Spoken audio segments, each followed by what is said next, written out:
100 Wellington, by the way, is just in front of the Parliament buildings along Wellington. It is the former site of the United States Embassy and quite a beautiful building in its own right. Don Martin is standing by, the host of Power Play.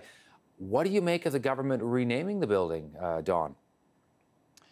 Well, they've renamed the Langevin Bloc, which is the Prime Minister's building. That's right next door pretty much to the one we're talking about, Todd. That's named after one of the founding fathers of Confederation who helped set up the residential school system. And Aboriginal groups said that was a disquieting name to be put on the building that houses the Prime Minister's main bureaucratic office. So they had objected, and Trudeau renamed it just to the Office of the Prime Minister and the Privy Council. Kind of a mouthful of a name, but I guess that offends nobody to call it that.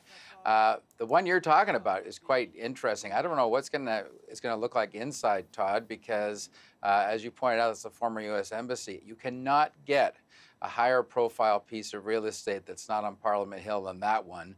So it's quite an honor. It wasn't one of the the most popular ideas for that site, but Trudeau has said in the spirit of reconciliation, that's what's going to go there. So interesting move on both fronts. The renaming as well of today from National Aboriginal Day to Indigenous Peoples Day. What do you make of that?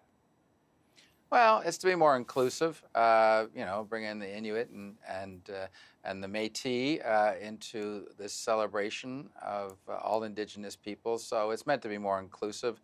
I could be wrong, but I think this was referenced in Truth and Reconciliation Commission too. So actually they called for a national holiday for Indigenous peoples. Trudeau hasn't gone that far yet, but he certainly started off by making a very all-encompassing name. Don Martin in Ottawa. Thanks for this, Don. You bet, Todd.